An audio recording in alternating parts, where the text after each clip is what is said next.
Rising importance of the territory sector in production, उत्पादन के अंदर सहायक क्षेत्र का बढ़ता हुआ महत्व।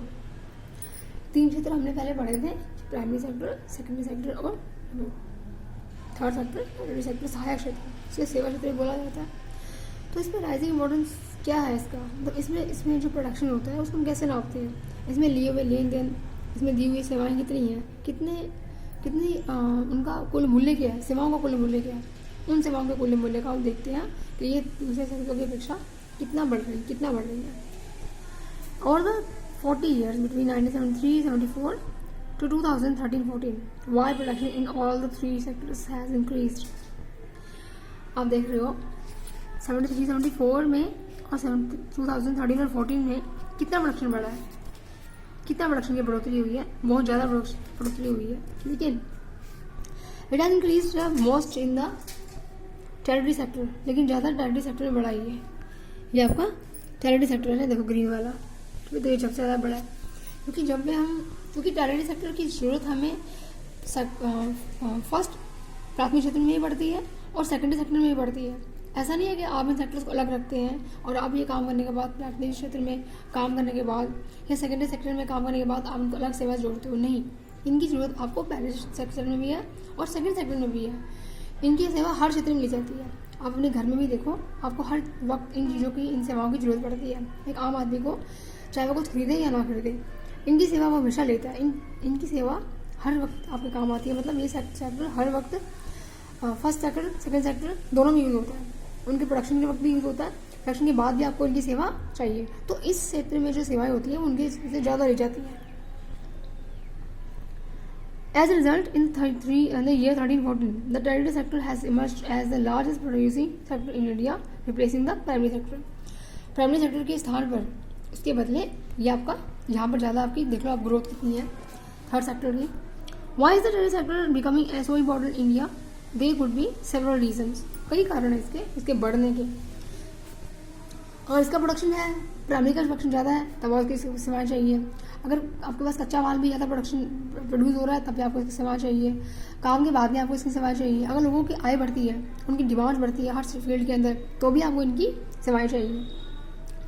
आपको ज़्यादा टीचर चाहिए स्टूडेंट्स के लिए, ज़्यादा आपको अच्छी फैसिलिटी चाहिए, आपको शॉपिंग चाहिए, आपको बैंक की सेवा चाहिए, आपको घूमना फिरना है तो आपको ट्रांसपोर्ट चाहिए, आपकी शॉपिंग ज़्यादा हो जाती है। आप हर चीज़ पर जितना आप कमाते हो उस हिसाब से आप ज़्यादा बाय करते हो, आप ज़्यादा चीज़ें बाय करते हो तो उस हिसाब से इनकी सेवाएं बढ़ जाती हैं।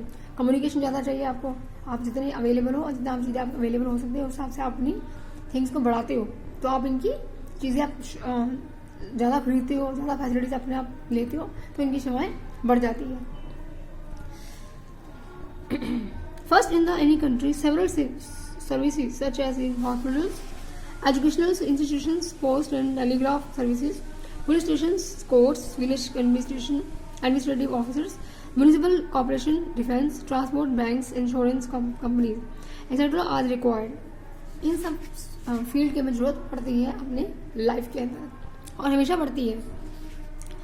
इनकी जरूरत आपको लाइफ टाइम पड़ती है। तो ये सब सेवाएं हैं, ये सब सेवाएं आपके लिए, ये bank, school, institutional educational institution, administration, corporation bank, defence banks, transport, insurance companies, इनकी आपको जरूरत हमेशा पड़ती है। तो इनकी सेवाएं आप हर नागरिक के लिए निरंतर चलती है, लाइफ टाइम चलती है। In a developing country, the government has to take responsibilities for the provision of these sectors. एक विकासशील देश के अंदर गवर्नमेंट को रिस्पॉन्सिबिलिटीज लेनी पड़ती है इन सेक्टर्स के विभाग के लिए। Second, the development of agriculture and industries leads to the development of services such as transport, trade, tourism, and the like, as we have already seen. Yes, जब प्राइमरी सेक्टर और secondary sector का production बढ़ता है, industries बढ़ती हैं, तो क्या होता है कि एग्रीकल्चर के डेवलपमेंट के साथ, एग्रीकल्चर की खेती के विकास के साथ साथ आपका इंडस्ट्रीज भी बढ़ती हैं। आपको अपने शुगर केन आपने प्रोड्यूस किया तो आपको चीनी बनाने के लिए इंडस्ट्री चाहिए। आपके पास चमड़ा है तो आपके लिए उसको इंडस्ट्री चाहिए। आपके पास दूध है तो आपको इंडस्ट्री चाहिए जिससे आप थिंग्स बना सकें। आपके पास लोहा है तो आपको इंडस्ट्री चाहिए उसके लिए। आपके पास जूट है कच्चा तो आपको इंडस्ट्री चाहिए आपकी थिंग्स बनाने के लिए। तो सेकेंडरी डेवलपमेंट हुआ। अब वो जितना डेवलपमेंट होगा उसके लिए आपको इन सब चीज़ों की जरूरत पड़ेगी, इन सब फील्ड की जरूरत पड़ेगी, और ये वाला फैक्टर भी राइज होगा। इस फैक्टर की में भी इसकी इंपॉर्टेंस ज़्यादा बढ़ेगी, इसमें ज़्यादा ट्रांजेक्शन होंगे।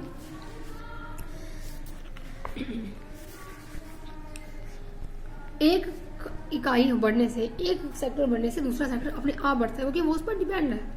आप रॉ मटेरियल को अपने पास नहीं रख सकते, आपको उसको फिनिश गुड में चेंज करना है, तो उसके लिए आपको सेकेंड सेक्टर चाहिए। इसमें आपको इनकी इस सेवा क्षेत्रों की सेवा, इनकी सेवाएं वहाँ भी चाहिए आपको, और फिनिश गुड्स करने के बाद भी आपको इनकी सेवाएं चाहिए कंज्यूमर तक पहुँचाने के लिए। और वैसे भी इन फील्ड्स की एजुकेशन आप लेते ही रहते हो। अगर आप आपकी जितनी इनकम है, आप उस हिसाब से अपनी चीज़ें, आपको आपकी रिक्वायरमेंट ज़्यादा है, आपकी नीड्स ज़्यादा बढ़ जाती हैं, जिससे इनकी सेवाएं भी बढ़ जाती हैं।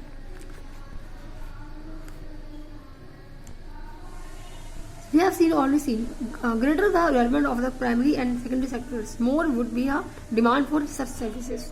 Yes. Third, as income levels rise, certain section of people start demanding many more services like eating out, tourism, shopping, private hospitals, private schools, professional training, etc.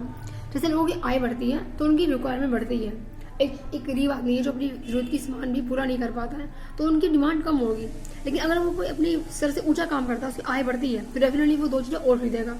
अगर और आय बढ़ती है तो और खरीदेगा। जैसे जैसे उसकी इनकम राइज होगी वैसे वैसे उसकी नीड्स भी राइज होगी और वो ज़्यादा शॉपिंग करेगा। शॉपिंग, टूरिज्म, घूमने फिरने पर, ट्रांसपोर्ट पर, बैंक पर, अच्छे स्कूल एजुकेशन पर, अच्छे हॉस्पिटल जाने में उसको खर्चा ज़्यादा होगा। तो ये सेवाएं, इनकी सेवाएं वो लेगा, जिससे इस सेक्टर का विकास होगा। व्यक्ति की आय पर, रोजगार बढ़ने पर या इन जो कारणों से इस सेवा का विस्तार ज़्यादा होता है, क्योंकि ये सेवा आपको हर सेक्टर में चाहिए, सिर्फ इनका अलग सेक्टर नहीं है, ये सेवा आपको हर सेक्टर में चाहिए। एक हर व्यक्ति को ये सेवा चाहिए, डिपेंड करता है उनकी इनकम पर, और इनकम बढ़ने के साथ साथ उनकी रिक्वायरमेंट बढ़ती है और उनकी सेवा का क्षेत्र भी अपने आप बढ़ जाता है। Fourth, over the past decades or so, new services such as those based on information and communication technology have become important and essential. Yes. अब for the past decades, पिछले दशक में क्या हुआ कि अब काफ़ी कम्युनिकेशन बढ़ चुका है।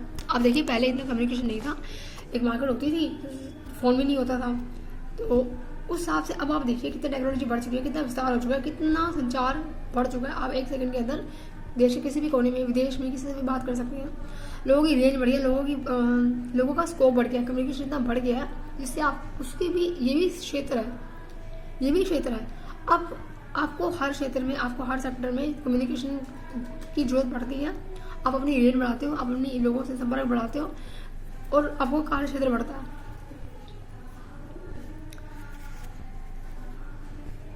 कम्युनिकेशन इतना जरूरी हो गया कि इसके बिना आप किसी चीज़ की कल्पना की, किसी ट्रेड की, किसी विकास की, या किसी नॉलेज की, या किसी स्कूल की, या किसी पढ़ाई की, किसी ज्ञान की कल्पना भी नहीं कर सकते कि आप इसके बिना एक कदम भी चल सकते हो। आपको हर वक्त नॉलेज चाहिए, हर वक्त ज्ञान चाहिए, हर वक्त आपको दुनिया भर की खबरें चाहिए। इसके लिए आपको कम्युनिकेशन ज़्यादा बढ़ता है। कम्युनिकेशन की सेवा ऐसी है कि आप मतलब कम्युनिकेशन आपको हर वक्त चाहिए और हर फील्ड का चाहिए। The production of these services has been rising rapidly. In chapter 4, we shall see examples of these new services and the reason of their expansion. आपने इनके सर्विसेज पढ़ी थी, कौन सी नई सर्विसेज पैदा हुई हैं और उनके एक्सपेंशन के कारण क्या है, उनके फैलाव के कारण क्या है, विस्तार कैसे होता है उनका।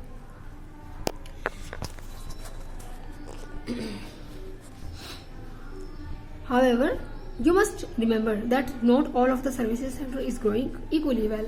Services sector in India employs many different kinds of people. At one end, there are limited numbers of services that employ highly skilled and educated workers. At the other hand, there are very large numbers of workers engaged in services such as small shopkeepers, repairs persons, transport persons, etc. These people barely manage to earn a living and to yet they perform these services because no alternative opportunities for work are available to them. ऐसा नहीं है कि आपको याद ही होगा, ऐसा नहीं है कि all service sector is growing equally, सब सेक्टर बराबर बढ़े हैं। Services sector in India employees many services kinds of people. अब क्या होता है कि सर्विस सेक्टर में लोग ज़्यादा अंग्रेज हो सकते हैं, क्योंकि आपको किसी सेक्टर में ऐसा होता है कि आपको बहुत पढ़े हुए और स्किल, बहुत कुशल लोग चाहिए, लेकिन सर्विस सेक्टर में आम आप देखिए बहुत ही कम पढ़े लिखे या बहुत ही बेस्ड लोग इसमें काम करते हैं। एक आम इंसान जो शॉपकीपर चला रहा है, ग्रोसरी की दुकान चला रहा है, या स्ट्रीट होकर है, ये छोटा मोटा काम करता है, डिलीवरी मैन है, तो उनको इतना एजुकेटेड होने की जरूरत नहीं है। तो इसलिए लोग इस चीज़ में ज़्यादा इंक्रेज कर लेते हैं, या इसलिए कि उनके पास इतना ऑप्शन नहीं है, इसलिए कि उनके पास इतनी इनकम नहीं है कि वो बिजनेस खोल सके, इसलिए कि उनके पास कोई और स्किल नहीं है, और इसलिए भी कि उनके पास आय का कोई स्रोत नहीं है। तो इस काम को आराम से कर लेते हैं बिना पढ़े हुए भी, और इस काम में ज़्यादा अंगेज हो पाते हैं। तो ज़्यादातर लोग जो पढ़े लिखे नहीं है वो इस तरह के काम करके अपना रोजगार चलाते हैं, तो वो सेवा क्षेत्र में आ जाते हैं। जिनके पास अपनी ज़मीन नहीं है वो खेती नहीं कर सकते, या उनके पास खेती के स्रोत नहीं है, या पढ़े लिखे ज़्यादा लोग नहीं हैं, तो वो एक लिमिटेड सेक्टर में नहीं आ सकते। तो इन सेक्टर्स में लोग अपना काम चलाते हैं, और ज़्यादा लोग इस सेक्टर्स में अपना जीवन निर्वाह करते हैं। एट द अदर हैंड अब देखिए रिपेयर पर्सन, कोई इंसान अगर रिपेयर करता है, मरम्मत भी करता है किसी चीज़ की, आप मशीनरी मरम्मत के लोग मिल जाएंगे, मोबाइल मरम्मत करने वाले हैं, मशीन मरम्मत करने वाले हैं, आप कोई चीज़ आपकी प्लम्बर्स हैं, आपके खिड़कियाँ टूटी हैं उनको सही करने वाले हैं। तो इसमें आपको किसी खास स्किल से उनको एक काम सीखा हुआ है, तो उनके पास और कुछ की क्षमता नहीं है, या पैसा नहीं है, या बैकग्राउंड नहीं है, या वो एजुकेटेड नहीं है, तो उनके पास कोई ऑप्शन नहीं होता, तो वो इसी काम को करते हैं, तो वो सेवा क्षेत्र में आते हैं। जिससे इनकी सेवा क्षेत्र राइज होता है, सेवा क्षेत्र बढ़ता है। These people barely manage to earn a living, बहुत मुश्किल से कमाते हैं अपने लिए लिविंग, फिर भी ये they perform these services because no alternative opportunities for work are available in them। जो उनके पास वर्क अवेलेबल होता है उसके बाद उनके पास कोई अवसर नहीं होता, कोई मौका नहीं होता और करने का, और ना ही उनकी इतनी इनकम होती है, फिर भी वो ये काम करते हैं और ये सेवा क्षेत्र बढ़ता है, क्योंकि उनके पास और कोई अपॉर्चुनिटी होती है कुछ करने की। और एक बार जो ये काम करता है उसके बाद मुश्किल से उन्हें मौका मिलता है कि उसी और अपने बड़े सेक्टर में जाने का, और अगर वो सेक्टर में जाते हैं तो उनकी आय बढ़ती है, आय बढ़ने से डिमांड बढ़ती है, वो ज़्यादा चीज़ रिक्वायर करते हैं, और फिर सेवा क्षेत्र का विकास होता है, क्योंकि वो ये सब चीज़ों को अफोर्ड कर पाते हैं। And only a part of this sector is growing in importance. You shall read more about in this next section. सेवा क्षेत्र एक ऐसा क्षेत्र है जिसकी जरूरत है प्राथमिक क्षेत्र को भी पड़ती है और द्वितीय क्षेत्र को भी पड़ती है, प्राइमरी सेक्टर को भी और सेकंड सेक्टर को भी। उनको भी ट्रांसपोर्ट चाहिए, उनको भी ट्रेड चाहिए, उनको भी कम्युनिकेशन चाहिए, उनको भी रेंज चाहिए, उनको भी गोडाउन चाहिए, उनको भी बैंक चाहिए, एटीएम चाहिए, उनको भी स्कीम चाहिए, उनको भी लेबर चाहिए। ये सेवा क्षेत्र ऐसा है जो हर फील्ड को, हर सेक्टर को अपनी सेवाएं देता है। उनको भी देता है सेवाएं, हमको भी देता है सेवाएं, हमारी भी जरूरतें पूरी करता है, और अगर हमारी आय बढ़ती है तो उन तब जरूरत पूरी करता है। मतलब देश के छोटे से लेकर बड़े तक हर वर्ग के लोगों को ये सेवाएं चाहिए, क्योंकि ये सेवाएं ऐसी है जो हमारी रोजमर्रा की जरूरतें पूरी करती हैं। सेकेंडरी सेक्टर में कोई माल बनता है, सपोज माल कोई बनता है, आप कोई चीज़ देख लीजिए, प्लास्टिक के खिलौने हैं या कुछ है, उनको हर कोई अफोर्ड कर ना पाए, हर कोई नहीं अफोर्ड कर पाता, महंगी वस्तु हर कोई अफोर्ड नहीं कर पाता, महंगा फर्नीचर हर कोई अफोर्ड नहीं कर पाता, महंगा घर हर किसी के पास नहीं होता, लेकिन ये चीज़ें अपनी अवेलेबिलिटी के हिसाब से, अपनी आय के हिसाब से सब यूज़ करते हैं। सबको ये चीज़ें चाहिए। बैंक का काम हर गरीब से गरीब इंसान भी करता है, चाहे वो कुछ महंगी चीज़ ना खरीद पाए, लेकिन बैंक में खाता इंसान खोलता है, 4 पैसे जमा करेंगे अपने हम फ्यूचर के लिए, तो बैंक की सेवाएं चाहिए। मोबाइल आज सबके पास है, संचार आज सब यूज़ करते हैं, तो ये एक आम चीज़, कॉमन चीज़ हो गई है। पहले तो लोगों के पास फोन भी मुश्किल से होता था, तो आज मोबाइल हर किसी के हाथ में है, तो ये सेवा भी, संचार की सेवा सबको चाहिए। तो दुनिया में कितना संचार फैल गया, जितने लोग हैं उसे कितने गुना ज़्यादा दुनिया में मोबाइल है, तो ये सेवा भी हो गई। उसके अलावा आप देखिए शॉपकीपर्स हैं, आपको रोज का का सामान, आपको रोज को ईटेबल थिंग्स है, आपकी खाने पीने का सामान आपका रोज का जो है वो आपको लेना ही लेना है। शॉपकीपर से वो आपको लेना है, आपको चीज़ें जुड़वानी है, टूटी फूटी चीज़ें वो आपको सेवा लेनी है। ट्रांसपोर्ट आपको चाहिए, आपको रोज कहीं जाना पड़ता है तो आपको ट्रांसपोर्ट चाहिए, तो ये चीज़ें रोज की जरूरतें हैं, इसलिए इनका सेवा क्षेत्र बढ़ जाता है। वो प्रोडक्शन देश में अगर लोग खरीद पाएंगे, उनकी आय पर डिपेंड करता है कि वो खरीद पाएंगे या नहीं, तो नहीं लेंगे। एक बार मतलब वो हट सकते हैं इन चीज़ों से, कि अगर उनकी रेंज में नहीं है ये चीज़ें, तो वो प्रोडक्शन का कम इस्तेमाल करेंगे, कम कंज्यूम करेंगे। लेकिन ये सेवा क्षेत्र जो होता है हर व्यक्ति इस्तेमाल करता है अपनी आय के हिसाब से, इसलिए इसका राइज ज़्यादा है।